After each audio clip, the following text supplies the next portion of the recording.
Hello everyone, welcome back to Film and Flash. Today we're reviewing the Kodak No.1 Autographic Brownie Jr. Now my specific model was produced in around 1917. I actually do find this camera pretty interesting. First off, to open the camera, you will pull up the little flap here with the Kodak embroiled tab.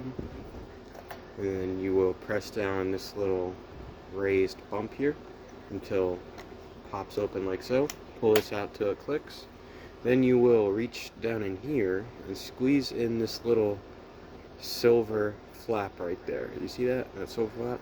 Squeeze that in, then pull, and then the camera will come all the way out. Pull till it won't pull anymore, or you'll hear a little low audible click. And then your camera is all out and ready to shoot. And we'll go over how to shoot in a little bit, but first let's go over some features of this camera. This camera features the Kodak ball bearing shutter, which is supposed to make the shutter run smoother. As you can see, it runs pretty smooth. Though you can't really notice a whole difference between it and cameras today, because, you know, at the time this was considered to be really smooth, but on some of my newer Kodaks, like the ones from the 60s and even the box cameras from around the 50s, they featured it. Now that's actually a pretty unique feature. Look closely, watch this. Now I find that pretty neat. You can essentially leave the shutter open for as long as you want when you have it on the T setting. Bulb the shutter, you can hold the shutter open for as long as you have it pressed down. T, you just click the shutter and it'll leave it open until you unclick it, which I find pretty neat. So it has 4 shutter speeds, technically speaking. 25/25 of a second, half a second, well, quarter of a second, half a second, bulb, and then, I don't know, permanent, I guess you could say. This has a flip-up viewfinder, which can also be rotated sideways for landscape. Basically, you just look down in there and you see out. It's not the most precise, but it gives you a general idea of what you're shooting at. You know, this was designed to be a decently affordable camera. This was the cheaper model, featuring this Kodak made 3 different lens variations. The anastigmatic being the most expensive. This is the cheapest version. Can't remember what it was called. There was 3 iterations of it. As you can see, mine has a really conglomerated number of serial numbers on it. See, as you can see here on the little nameplate, it says 13,340.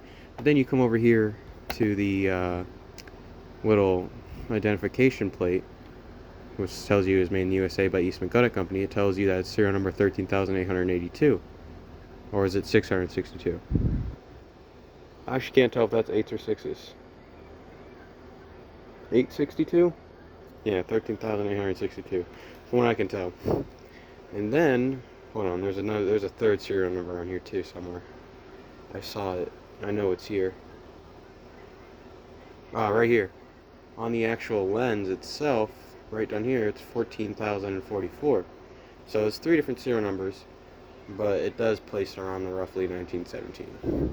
Could be 8, all the way, you could argue all the way up to 1920. Regardless, this camera is 100 years old for sure. And for its condition, I mean, for its age, it's okay. I mean, the below's peeling a little bit, but it's still no pinholes in it. You can still shoot with it. It's fully functioning. What more can you expect, you know? I mean, the case has seen some better days. Imagine when it first came out, it was actually a really pretty case. See, it has a little logo right there, Eastman Kodak, EK. Here it tells you made in the USA right there, since Failer. And it's actually right here really worn down, but it tells you Kodak, Autographic Kodak Jr. Now when I got it, it originally had the strap on it. I took the strap off because it was too far gone.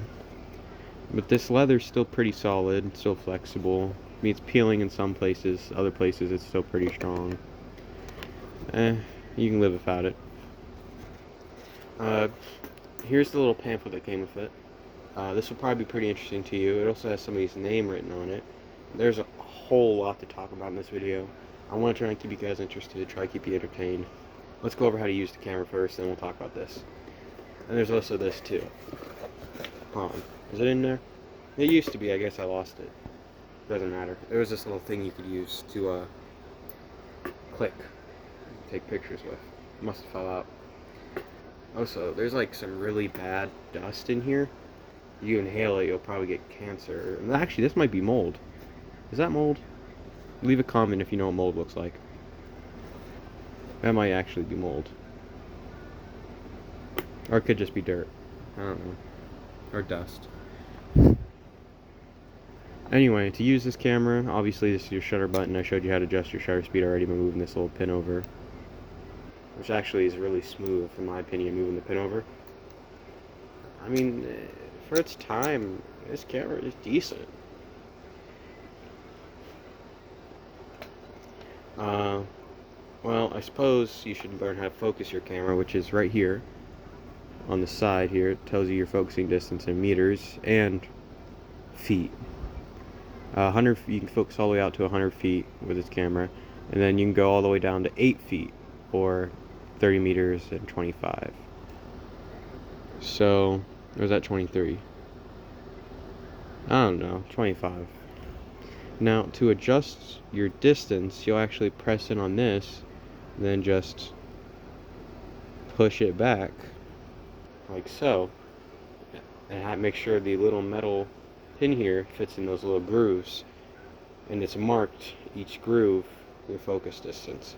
So if you can roughly guesstimate, that's basically this whole camera is literally the definition of guesstimating. You can adjust it, and then that's basically what you're focusing. You have 3 focus options, and that's it, really. I mean, could you actually probably move this around, because it does have a little screw here, so you could slide this and maybe tweak it and get a little bit more leeway as far as your focusing distance. You probably could do that, but this is the factory setting, and I'll leave it how it is, because then you can no longer rely on this, because it's going to be no longer from where 0 was. It doesn't matter. Your viewfinder, basically just look through here, and whatever's in the center of your photo. Basically, I would recommend you compensate for the distance of the viewfinder from the lens. So your viewfinder's up here, so everything's going to look a little bit higher and to the right. So you'd want to compensate by taking your pictures lower and to the left, if that makes sense. Your viewfinder is going to show you it a little bit different than what your camera's going to see. Okay. Just keep that in mind. It's not a SLR where you could see through the lens. Here's your bellows. They don't really do much. They just make sure light doesn't get in. Now, I forgot. I didn't mention this. So, those of you who have just watching this video have no idea what this camera is. Maybe you just got it and you were wondering what this is for. Now, you notice how this says Autographic? You may be wondering, well, why does it say Autographic? Well, you come to the back of the camera here, and it says, use Autographic film number A120. This camera takes 120 film. Okay, so, now check this out. Here's this little metal rod here. You may be wondering what it does. Well, it looks a lot like a pen. It's a stylus. And it's actually the original stylus, which is incredible, because this has been sitting here for 100 years, and it still looks good, and it's still here, which is incredible. Then you flip this up,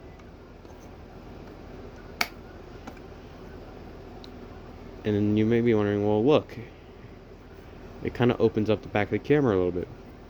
The idea behind this was, at the time, you would open this up, and you would have film in here, obviously. You would open this up after you take your photo, and you would write your initials, or the time of date, the location, anything you really want. You would engrave it here, and then you'd leave this open for a few seconds, and then you'd close it.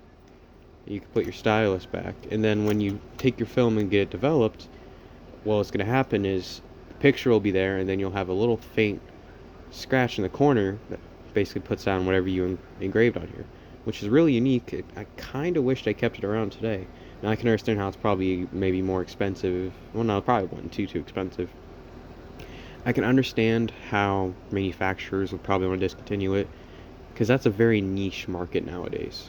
Because with digital cameras, you can add that automatically, and even digital instant cameras, which has became a really big thing nowadays, even though I kind of hate them. It's a love-hate relationship with those, honestly. I can understand why people like them, how I like them myself. I just, they kind of take the whole point of Polaroid away when you're using a digital Polaroid camera. That's just my little 2 cents on the matter. You take it with a grain of salt. Anyway, it does have a tripod mount for landscape, and then does it have, oh yep, it does. It has a landscape tripod, and it has a portrait tripod mount. Here's your portrait, here's your landscape. What was the thread pitch for this? I used to tell it in all my videos. What is it, 1/4? I think it's 1/4. I used to always tell people in my videos. Anyway, we don't have to close this camera up to open the back of it. Here's your little handle here. It says Kodak. It's not adjustable.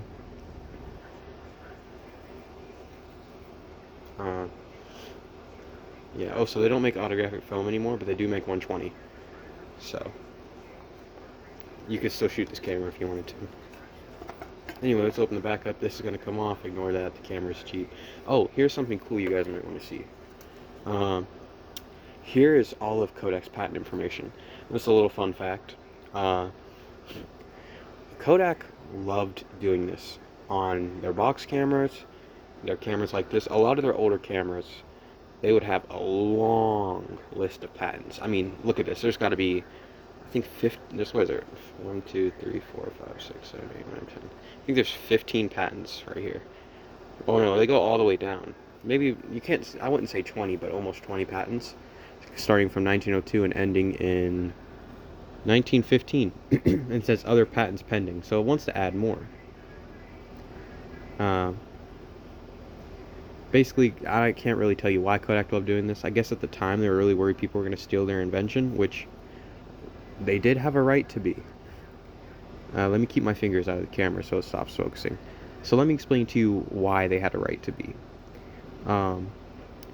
Imperial was this company. They were kind of like a copier of everybody. They copied Kodak. They copied Rolleiflex. They copied a lot of different people. And basically, Imperial copied a lot of Kodak's cameras. A lot. They copied their box cameras. They copied their... what else did they copy? They copied their... the little twin lens cameras. Oh, by the way, Kodak actually copied Rolleiflex for that. But that's a whole other thing. I'm not trying to go on a rant. But I'm just like... That's the reason they kind of have this. There's a lot of copying at the time. Anyway, license for use with Eastman Autographic film. If you look right here, you can see where this little thing opens up. So you can write in the film. A little neat thing right there. Basically, we can set this down for a couple seconds. Look in the back of the camera. Here is your little rod. And then your film, from what I can see, your film roll would actually go in here, or it would go here. No, it looks like it would go. Yeah, your film roll would actually go in here, and you'd stretch your film across here. And you would, I assume, you would have to advance your film by twisting this little thing. Yeah.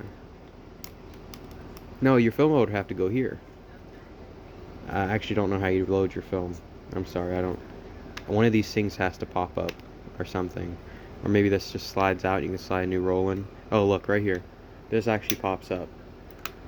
So you can slide this out. So this must actually be the original film roll from a few hundred years ago. Either that or it's on the wrong side. Because see this? This is your film rewind. Because it also winds forward.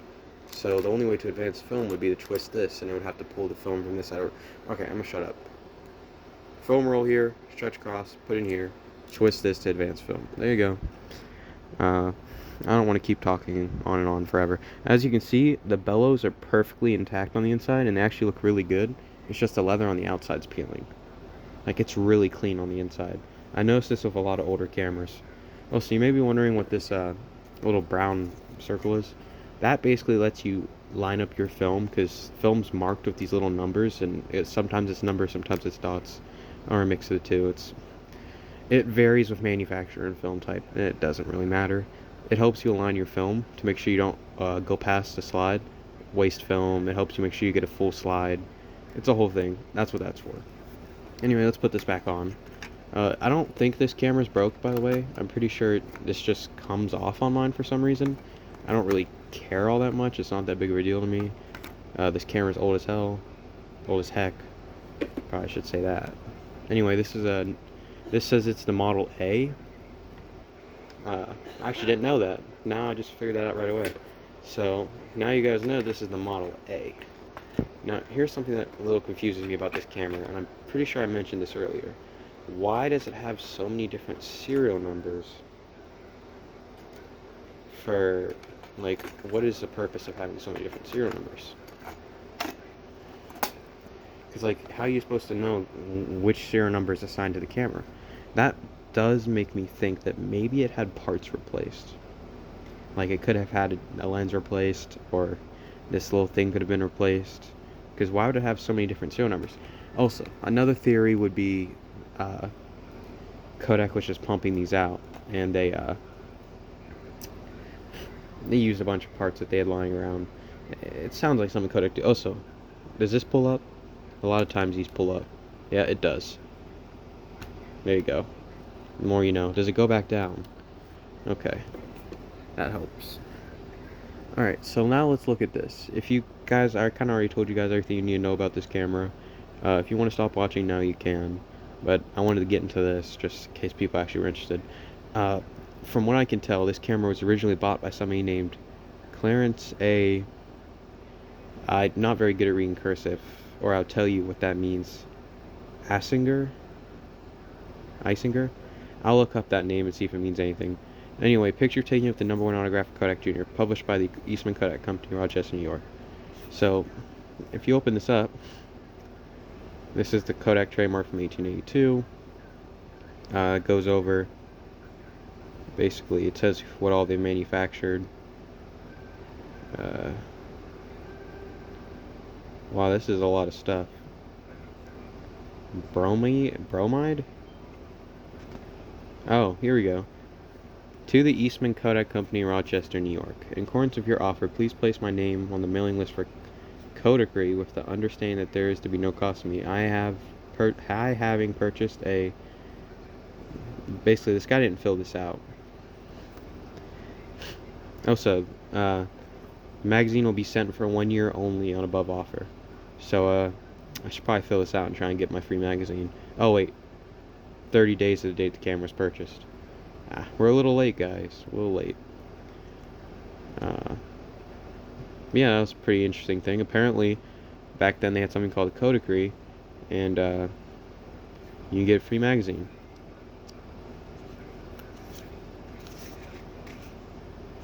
Oh, f/17 Astigmatic RR and Meniscus lens. I think this is the lens mine has, the Meniscus lens. I think that was the cheapest lens. And then the Astigmatic was the more expensive. Okay, order film by number. All Kodak films may be distinguished by the numbers on the ends of cartons. A120, which is this film, is the number of the film for this camera's #1 autographic Kodak Jr. The number appears on the carton, on the cartridge, and on the autographic door, which is located on the back of Kodak.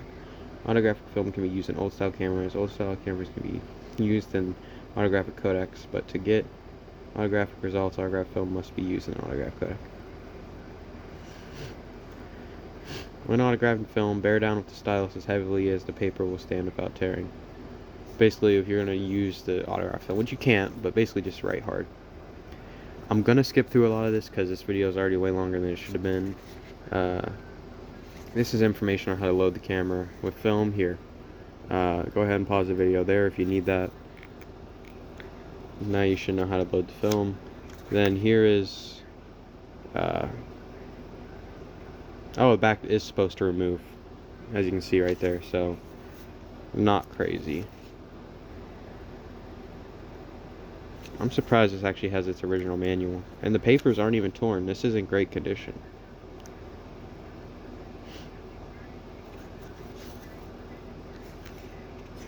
I'm trying to find something interesting in here.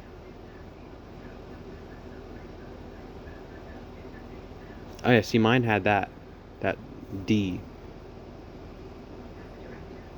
It's gone though. I swear it was in there when I got it. It might be somewhere around here. I might search for it and find it. This is basically just information on how to use the camera, how to take good pictures. I haven't found anything I haven't found anything whole entirely important, really. I mean, it's kind of what you would expect to find in a camera manual, basically all stuff, the tips and tricks to take good photos. But like, as far as everything else goes, I mean, I have found nothing. Oh, here we go. Whoa. This is the developing process. Kodak film tank. Now this is something you guys might actually find really interesting. That is what a Kodak film tank looks like. I have never seen one of those before, and this is the first time I've even heard of one. Apparently that's what they used to develop film back then. I don't know, there's a lot of information in there about it.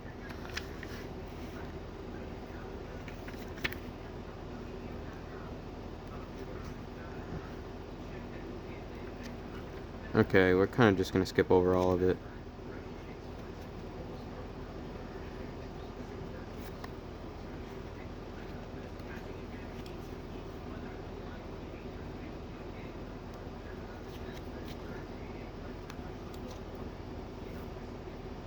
Hey, what just fell out?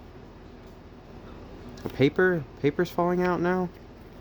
Okay, let's close it up before we break it. Oh, here we go. Here's the price of the cameras. Hell, I actually paid less for mine. I think this one right here is this camera.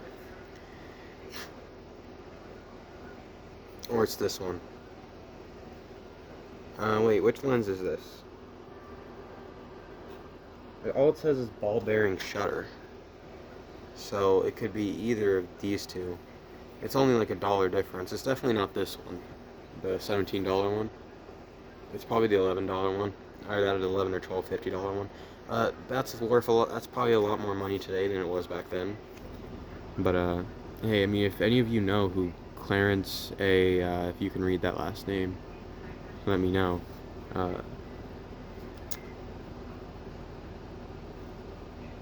If you know who this person is, or if they're your grandparents or somebody in your family, I mean, let me know.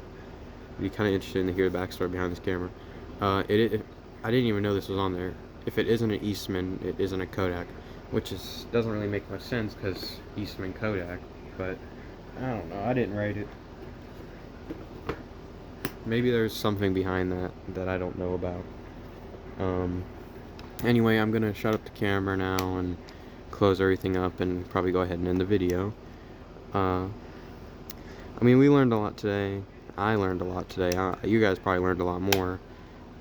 But I mean, most of the cameras I get, I don't really spend a lot of time playing around with them. I like making videos on them, obviously, if you've seen my channel.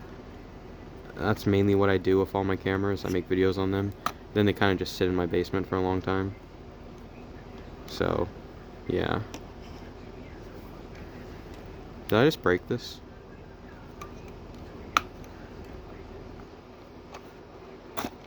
Okay, I thought I just broke it. Let's close that up before I completely destroy it. Okay, hold on. Okay. That could have been really bad. Anyway, camera's all closed up now. I'll put it away. I'm going to do my research on what the difference between Eastman and Kodak is, if they're not the same thing. Or maybe, I don't know. I'll look it up. You guys might know.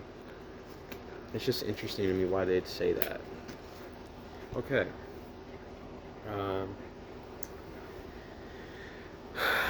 Thank you guys for watching. If you enjoyed this video, please like and subscribe.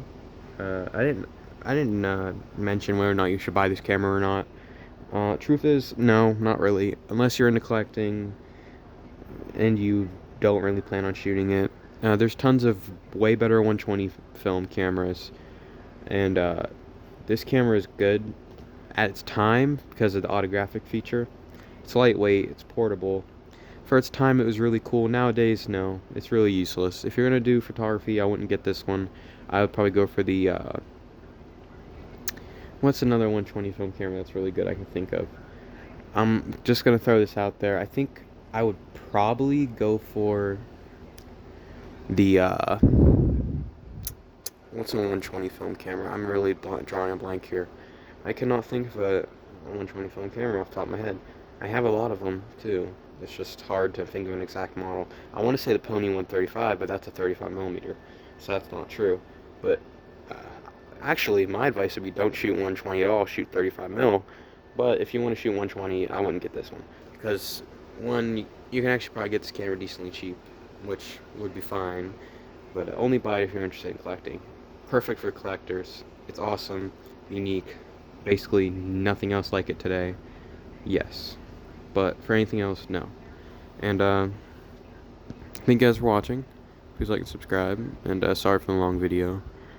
Film and flash out.